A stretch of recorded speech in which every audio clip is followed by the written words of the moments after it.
Pasteur. Sœur Rina, asseyez-vous s'il vous plaît. Quel est le problème? Pourquoi pleures-tu? Pasteur, mon mari m'a brisé le cœur, je lui ai tellement fait confiance, je n'ai jamais su qu'il n'était pas ce que je pensais qu'il était. Il a pris pour maîtresse ma cousine par alliance, la fille que ma tante a élevée depuis l'âge de 18 mois et aujourd'hui elle a 34 ans. Donc, les deux sortaient ensemble jusqu'à ce que cette cousine tombe enceinte. Mon mari avait fui la maison en juin 2021, lorsque j'ai découvert la vérité. Un gros choc pour moi et ça a été une période difficile jusqu'à présent. Nous sommes alors séparés. Mais nous n'avons pas encore officiellement divorcé car nous étions aussi légalement mariés. S'il vous plaît, aidez-moi, dois-je rester comme ça jusqu'à ce qu'il meure pour se remarier comme le dit la Bible? Ou par rapport à ce qu'il a fait je peux me remarier? Quelles seront les conséquences pour moi et pour lui? Les deux disent que ça n'a rien à voir avec l'inceste car ce n'est pas ma sœur biologique. Une fille que j'ai portée, lavée comme mon enfant, à son arrivée dans notre famille qui est maintenant la maîtresse de mon mari. Mais je crois qu'il y a un problème spirituel, s'il vous plaît dites-moi ce que je dois faire. Je sais que c'est vraiment douloureux d'être trahi par quelqu'un que tu aimais en qui tu as tellement confiance, mais avant de commencer à te répondre, je veux que tu saches que, chaque fois que quelque chose t'arrive, sache que quelque chose de plus grand que ça est arrivé à quelqu'un d'autre, alors ne laissez pas cela détruire votre cœur, ne sentez pas que le monde est tombé sur votre épaule, rappelez-vous, nous sommes dans les derniers jours. Des choses abominables arrivent tout le temps. Une sœur a rendu visite à sa sœur dans la maison de son mari, et le mari l'a enceinte et l'épouse toujours, en fait, ils en étaient fiers. Un homme enceinte de sa propre fille sous le nez de sa femme. Un mari enceinte de la mère de sa femme, en fait beaucoup d'entre eux. Tant que ce monde est concerné, il n'y a rien qui ne soit arrivé auparavant, toutes ces victimes que je mentionne ci-dessus n'ont rien fait d'autre que prier Dieu de changer leur mari et de faire de lui une meilleure personne, vous ne lâchez pas votre maison parce que de l'attaque du diable. La Bible dit dans le livre de Matthieu 26 verset 28, le pardon de tous les péchés est disponible, par la foi en Jésus-Christ. Avant de penser à divorcer, posez-vous d'abord cette question, si mon mari demande pardon à Dieu pour ce péché qu'il a commis, est-ce que Dieu lui pardonnera?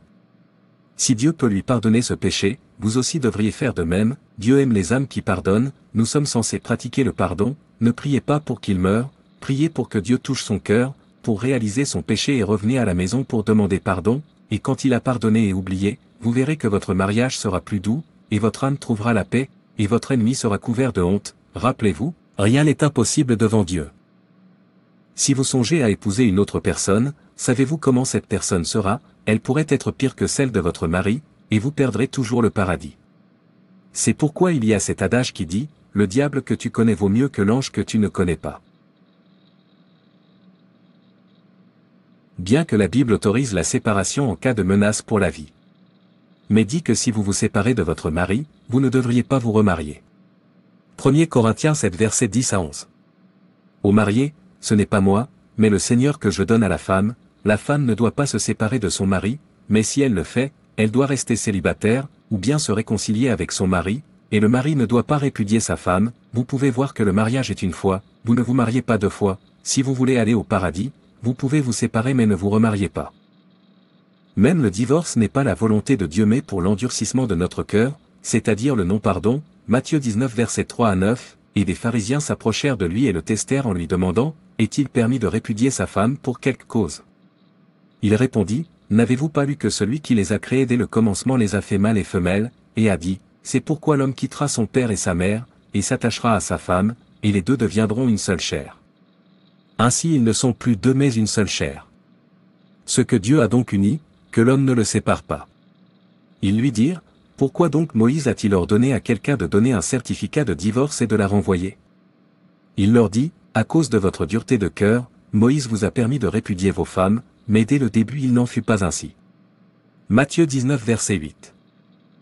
Les enfants de Dieu ne divorcent pas, ne vous méprenez pas sur Matthieu 5 verset 32. Mais je vous dis que quiconque répudie sa femme, sauf pour cause de fornication, l'a fait commettre l'adultère. Et quiconque épousera une femme répudiée commettra un adultère. Utilisez la version King James lors de l'étude de la Bible, et la version directe de la Bible.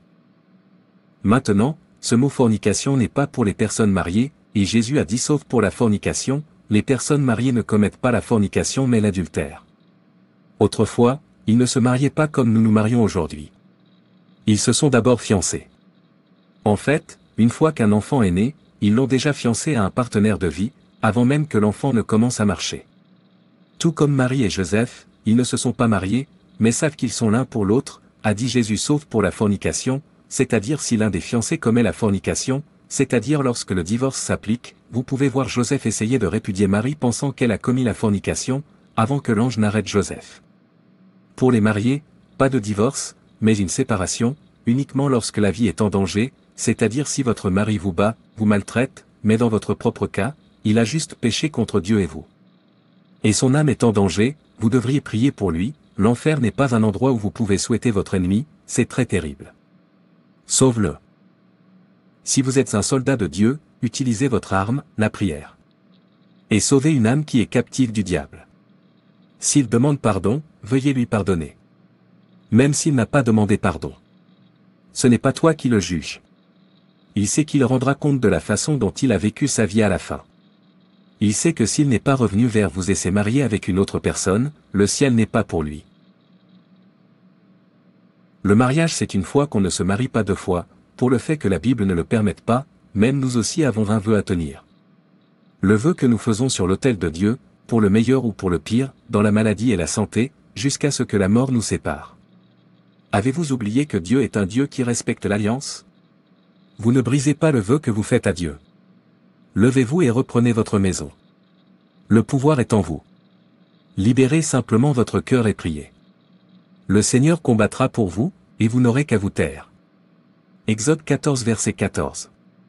Ne crains pas, car tu n'auras pas honte, ne sois pas confondu, car tu ne seras pas disgracié, car tu oublieras la honte de ta jeunesse, et l'opprobre de ton veuvage tu ne te souviendras plus. Isaïe 54 verset 4, appliquez la sagesse chaque fois que vous faites face à des défis dans votre mariage. Dans le mariage, la trahison viendra, la querelle viendra, mais gérez-la avec maturité, ne donnez pas à Satan la chance de vous gagner, vous ne pouvez pas vivre votre maison pour un étranger, reprenez-le.